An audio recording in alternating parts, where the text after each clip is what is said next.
That government of the people, by the people, for the people.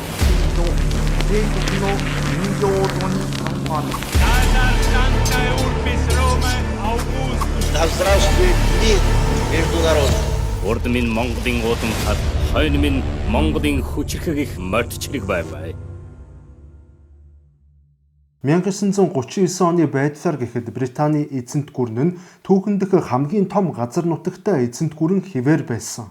Тухайн үед Британий эзэнт гүрэн нь дэлхийн нийт хуурай газрын 1/4-ийг өөрийн хяналтанд байлгаж, мөн тухайн үеийн дэлхийн хүн амын 1/4 нь Британий эзэнт гүрэнд харьяалагдаж байв. Мөн Их Британий паунд стерлинг нь автаар баталгаажсан валютын үүргийг гүйцэтгэж, түүнчлэн эзэн хааны тэнгисийн флот нь дэлхийн далай тэнгисийн өнцөг булан бүрт өөрийн ноёрхлыг баталгаажуулж байсан. Гэтэл ердөө 17 жилийн дараа буюу 1956 он гэхэд Британий эзэнт гүрэн өөрийн бүх нөлөөг алдаж, өөрийн ашиг сонирхлыг хамгаалахын тулд Америк нэгдсэн улсад царай авддаг улс болон хувирсан юм. Улмаар 1967 он гэхэд Британий паунд бүр мөсөн хүчээ алдаж, 1976 онд эдийн засгаа аврахын тулд олон улсын валютын сангаас зээл авах нөхцөлд ортлон хямарсан байдаг. Ингэж дэлхий дээр 200 жилийн турш ямар ч өрсөлдөгчгүй шахуу ноёдсон эзэнт гүрэн ердөө 30 жилийн дотор Европын хоёр дахь статустай улс болон хувирсан. Эрдэмтэн судлаачдын хувьд ерөнхийдөө Британий эзэнт гүрний колониудад тусгаар тогтнолын хөдөлгөөнүүд өрнөж, колоничлалын 90 үе дуусахар болсноор Британий эзэнт гүрэн задарсан гэж тайлбарладаг. Мэдээч хэрэг энэ нь үнэн. Гэхдээ илүү том шалтгаан буюу колони нутгуудад хүчээ алдахад хүргэсэн гол шалтгаан нь Британий эзэнт гүрэн санхүүгийн хувьд бүрэн дампуурсан явдал байв.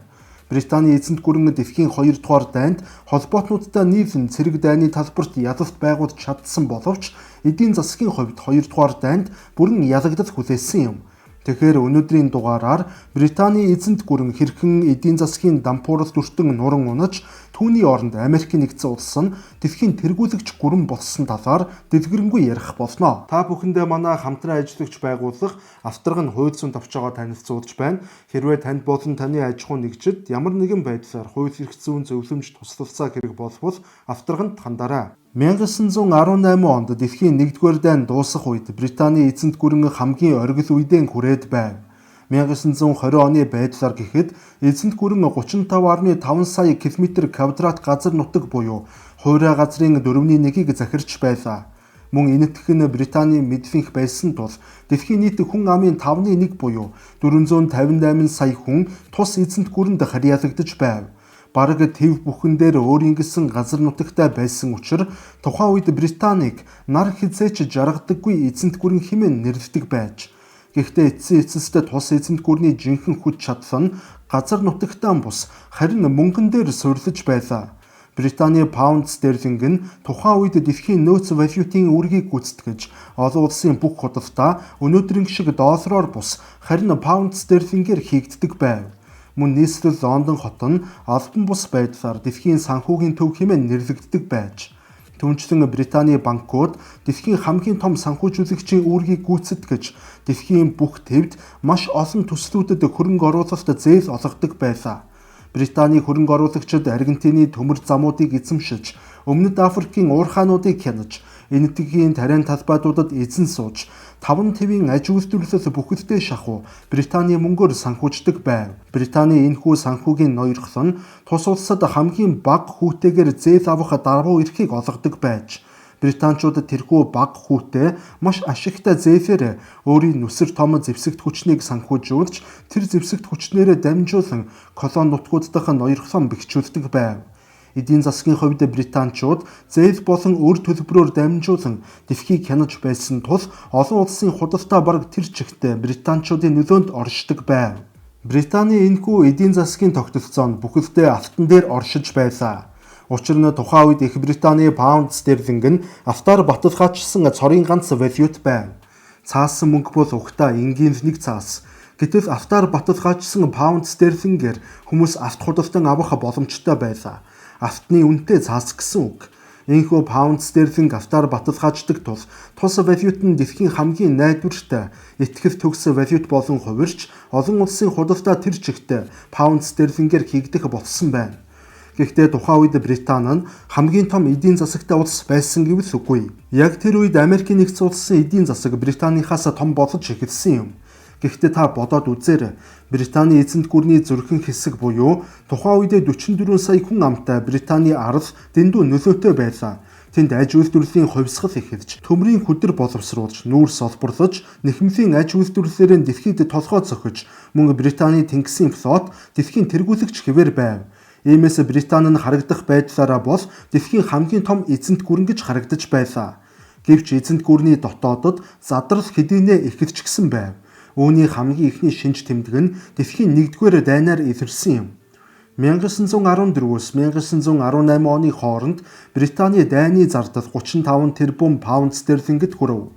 Энэ нь өнөөдрийнхөөр их мөнгө биш мэт харагдах боловч тухайн үед маш их мөнгө байлаа. Үүний хамгийн том нотолгоо нь 1914 оны байдлаар гэхэд Британий дотоодын нийт бүтээгдэхүүний хэмжээ дөнгөж 2.5 тэрбум паундтай байв. Тэгэхээр дайны зардал нь Британий дотоодын нийт бүтээгдэхүүний хэмжээг 14 нугалсантай тэнцэж байсан гэхээр энэ нь ямар их зардал байсан тодорхой харагдаж байна. Британчууд өөрсөддөө байхгүй энэ их дайны зардлыг тэгэхээр хаанаас босгож таарав гэх асуулт гарч ирнэ. Юуны түрүүнд татвараар асуудлыг шийдэх гэж оролдсон. Дэлхийн 1-р дайн эхэлснээр Британи нь хувь хүний орлогын албан татварыг 10% байсныг нь 30% болгож нэмсэн.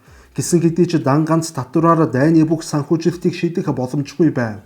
Иймээс дараагийн арга буюу дайны бондыг гаргаж, өөрийн ард иргэдтэй дайны бонд худалдаж, иргэдээсээ дайны санхүүжилтийг төвлөрүүлэх арга хэрэглэв.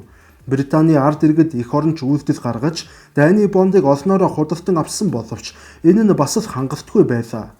Иймээс тэд эцсийн байдлаар Америкийн нэгдсэн улсаас асар их мөнгө зээлхээс өөр аргагүй болов. Ингэж Британий эзэнт гүрэн анх удаа Америкийн нэгдсэн улсаас мөнгө зээлж, тус улсаас өрний хамааралтай болсон юм. Гэхдээ дайн үргэлжилсээр байсан тул британчуудад өшөө илүү мөнгө хэрэгтэй байлаа. Тэд мөнгийг олохын тулд Британий засгийн газраас колони улсуудад байдаг өөрсдийн хөрөнгүүдийг зарж эхэлсэн юм.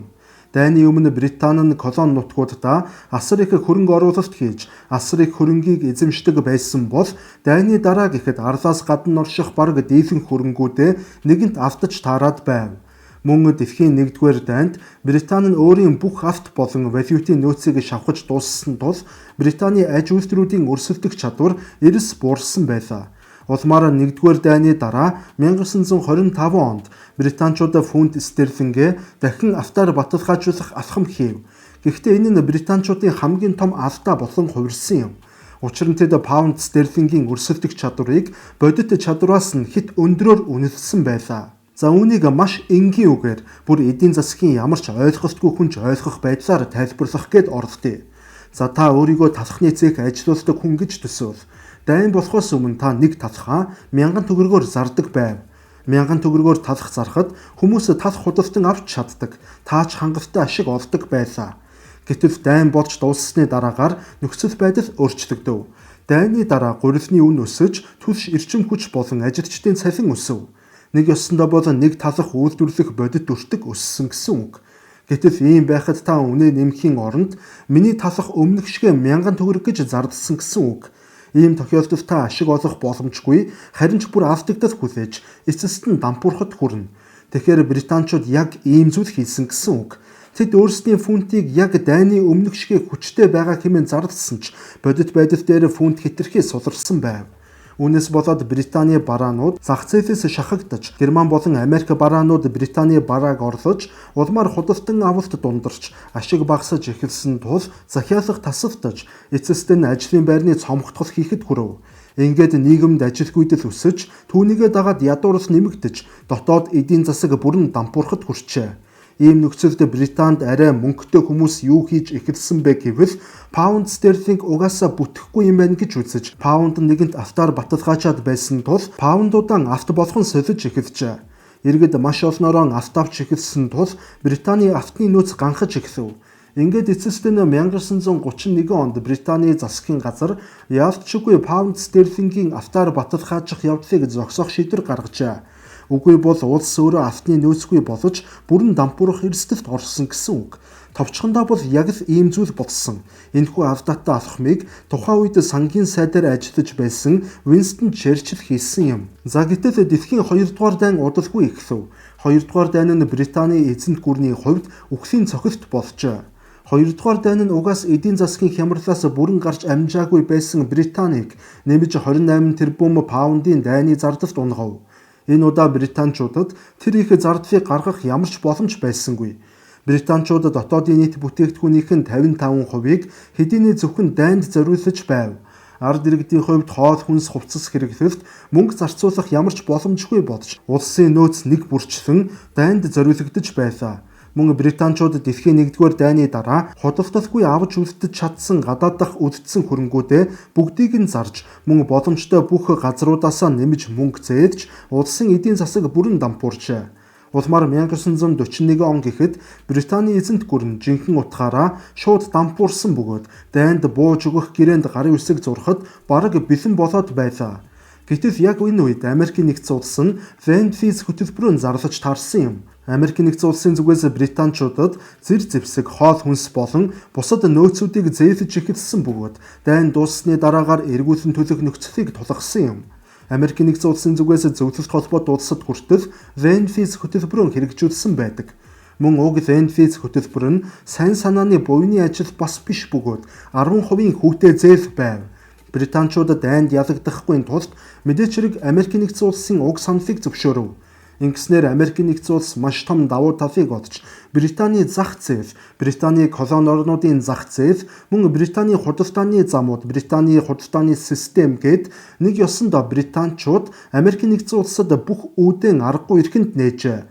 Тэд оршин тогтнохын тулд эзэнт гүрнэрийн солилцоо хийсэн гэж хэлж болно.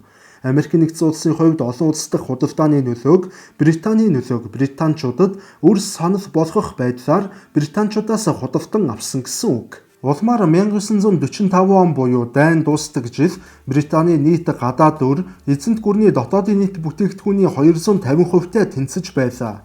Нэг ёсондоо бол Британий нийт өр тус улсын бүх эдийн засгаас 2.5 дахин их болоод байв. Тэд энэ их өрийг дарахын тулд өөрт байсан бүхнээ шавхсан гэж ойлгож болно. Ийм их өндөр өртөө улсад ямар ч гадны хөрөнгө оруулалт орж ирэхгүй. Мөн автны нөөц нь бүрэн шавхагдаж, гадаад дахь бүх аж үйлдвэрүүдээс эхлээд үл хөдлөх хөрөнгүүд бүр урлагийн бүтээлүүдийн хүртэл зарсан байдаг. Энэхүү 2 дугаар дайнд тэд ялсан гэх боловч үнэн хэрэгтээ эдийн засгийн хувьд бүрэн ялагдсан юм. Британий эзэнт гүрэн өчигдөр хөнл дэлхийн хамгийн хүчирхэг бөгөөд бусдад автаар баталгаажсан паундаараа зээл олгодог гүрэн байсан ч 30 жилийн дотор 2 дараалсан их дайны дараа зээлдүүлэгчээс зээлдэгч болон хувирчээ. Британий эзэнт гүрэн бүхэлдээ Америкийн нэгдсэн улсаас бүрэн хараат болов. Улмаар дайны төгсгөлд Америкийн нэгдсэн улс болон Британий төлөөлөгчид Америкийн нэгдсэн улсын Бреттон Вудс хэмээх газарт уулзалт хийж дайны дараах дэлхийн эдийн засгийн системийн талаар тохиролцоо хийжээ. Британий зүгээс сууд эдийн засагч Джон Мейнард Кейнс гэх хүнийг илгээж аль нэг улсын бус харин дундын олон улсын валют гаргах санал тавив. Гэвч Америкийн нэгдсэн улсын зүгээс энэхүү саналыг эсэргүүцэж Америк долларыг автаар баталгаажуулах хүсэлт тавьжээ. Хүсэлтч гэж шаардлага ихэд болно. Британчуудын хувьд дэлхийн 2 дугаар дайнд байдаг бүхнээ шавхаж мөн Америкийн нэгдсэн улсаас хэд өрийн хамааралтай болчихсон байсан тул тэдэнд хэлэлцээрийн ширээний ард Америкийн нэгдсэн улстай энэ тэнцүү ярилцах эрх байсангүй. Бүх хүзэр Америкийн нэгдсэн улсын талд байсан гэсэн үг. Ийхүү Бреттон Вудсын уулзалтын үр дүнд дэлхийн худалдааны системийг хяндаг Британий паунд стерлингийг Америкийн нэгдсэн улсын доллараар орлох болов. Энэ бол энгийнийг өөрчлөлт бус харин 20 дугаар зууны хамгийн чухал, хамгийн их нөлөө үзүүлсэн, нөлөө нь өнөөдрийг хүртэл үргэлжилсээр буй өөрчлөлт юм. Доллар олон улсын нөөц валют болсноор олон улсын худалдаа, ядчил хүйтэн дайны он жилүүдэд хөрөнгөтний ертөнц болон 3 дахь ертөнцийн улсуудын бараг бүхий л гадаад худалдаа нь доллараар хийгддэг болов. Дэлхийн хамгийн их эрэлттэй, хамгийн хэрэгтэй валют доллар болон хувирч, долларыг атгсан улс долларыг хүсснээрээ хэвлэж, бусдад өөрсдийн хүссэн хүүгээрээ зээлүүлэх эрхтэй болжээ. Улмаар 1949 онд Британий паунд ханшаа дахиж 30%-аар алдав. Хуучин 1 паунд 403 $4 тэнцэж байсан бол шинэ ханшаар 2.8 $4 тэнцдэг болов. Өөрөөр хэлбэл өмнөхөөсөө 30% хямд болсон гэсэн үг. Гэхдээ энэ бүх эдийн засгийн асуудлууд бол эзэнт гүрний суурь асуудал байлаа. Үүнийг хүн бүхэн ойлгохгүй, ойлгохч боломжгүй байв. Харин энэхүү эдийн засгийн гүнзгий шокны үр дүнг ямар ч тэнэг хүн хараад ойлгохоор байв. Нэг ёсондоо бол Британий эзэнт гүрэн өөрийн нүсэр армийг санхүүжүүлэх боломжгүй болж хувирсан юм. Тэд дэлхийн бүхий л далай тэнгист байрлаж байсан тэнгисийн флотууд, дэлхийн 5 твийг хамарсан колони засаг захиргаа, дэд бүтцийн хөрөнгө оруулалтууд, мөн өнцөг булан бүрт өрнөж буй тусгаар тогтнолын хөдөлгөөнүүдийг дарах боломжгүй болон хувирчээ. Бүх зүйлд хөрөнгө гаргах боломжгүй гэсэн үг. Гэхдээ дотоод асуудлуудыг мэдэхгүй хүмүүсийн хувьд харагдах байдлаараа бол Британи хүчирхэг хэвээр том газар нутагтай хэвээр л харагдаж байлаа. Гэтэл британчуудыг үнэндээ ямар хүчгүй дорой ботсон буюу эзэн хаан шавдан явж байна гэдгийг дэлхийн нийтэд нотлон харуулсан нэгэн үйл явдал удалгүй тохиолсон юм. 1956 онд Египтийн удирдагч Гамал Абдел Насер Суэцийн сувгийг төрийн мэдэлд авах шийдвэр гаргав. Суэцийн сувг нь Европ болон Азийн бараа тээврийн амин судас байлаа. Энэхүү сувгаар Британи болон Францын эдийн засаг Азтай холбогддог байв. Египтийн энэхүү шийдвэрт британчууд ганцууртлан уурлаж, Израильтай хүч хавсран цэрэг хөдөлгөж Суэцийн сувг руу дайралт хийв. Гэвч удалгүй тэд ухарч таарсан юм. Учир нь Америк нэгдсэн улсын зүгээс Британий хэрв Суэцийн сувгаас ухрахгүй бол Америк нэгдсэн улсын зүгээс Британий паундд үзүүлдэг дэмжлэгийг зогсоож, зээл болон долларын урсгалыг хаана хэмээн сүрдүүлжээ. Үүний хариуд британчууд үг дуугүй Америк нэгдсэн улсын үгэнд орж цэргэн татсан юм. Тэгэхээр энэ үйл явдлаас юуг ойлгож болох вэ? Мэдээч хэрэг британчууд дангаараа дэлхийн бодлогыг шийдвэрлэх ямар ч чадамжгүй болсон юм байна. Мөн Британий эзэнт гүрэн эдийн засгаа өөрсдөө барих чадваргүй болсон гэдгийг дэлхийн нийтэд харуулжээ.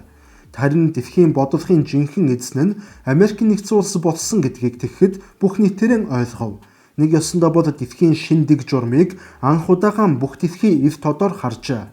Уг үйл явдалд британчууд өөрсдийн сул дороогоо харуулж Америк нэгдсэн улсаас ямар их хараат болсон, мөн хичнээн ихээр айж байгаагаа дэлхийн нийтэд харуулсан тул Британий колони улсуудад тусгаар тогтнолын давлгаа улам бүр хүчтэй дэгдэх болов. Энэхүү шившигт үйл явдлын дараагаар Британий ерөнхий сайд асан Антони Эден маш ичгүртэй байдлаар огцорчээ. Дэлхийн 2 дугаар дайнд британчууд Африкаас маш олон тооны цэргийг татаж дайнд оролцуулсан байдаг. Тэдгээр дайнд оролцсон Африк цэргүүд юм үзэж нүд тайлаад зарим нь эргэж ирэв. Улмаар тэдгээр ирчүүдийн дотор яагаад биднийг гаднаас захирах ёстой юм бэ хэмээх асуулт урган гарч ирэв. Ингээд Африк дахь тусгаар тогтнолын хөдөлгөөнүүд илүү хүчтэй болж эхэлжээ. Эцэст нь британчууд Африкийг хүчээр барих нь тэдэнд ашиггүй бөгөөд хит их зардлыг дагуулна. Үнэн дээр бол барьж дийлэхгүй гэдгийг ойлгосноор Африкийг сул хаяхаас өөр аргагүй болсон байдаг. Ингээд 1957 оноос эхлэн Африкийн улсууд араас тусгаар тогтнолоо зарлаж эхэлжээ. Мөн тэдгээр колони байсан улсууд аль биесээр бие даасан боловч бүрэн өөрсдийгөө аваад явчих чадамжгүй байсан тул колончлын шинэ хэлбэр болох үндэснүүдийн холбоо хэлбэрт шилжсэн байдаг. Тэд англи хэл ашиглаж, Английн парламентын загварыг хуулан авч, Английн худалдааны системийг нэвтрүүлжээ. Харин Британий их арлын хувьд тус арал нь аж үйлдвэрийн төв байх боломжгүй болсон тул концепцтэй өөрчлөлт оруулан санхүү болон үйлчилгээний салбарт шилжилт хийжээ. Ингэснээр Лондон хот нь дэлхийн аж үйлдвэрлэлийн төв биш боловч санхүүгийн төв хэвээр үлдэж чадсан юм. Улмаар 1997 онд Британи нь хамгийн сүүлд Хонконгийг хятадд аль биесээр шилжүүлэн өгөв.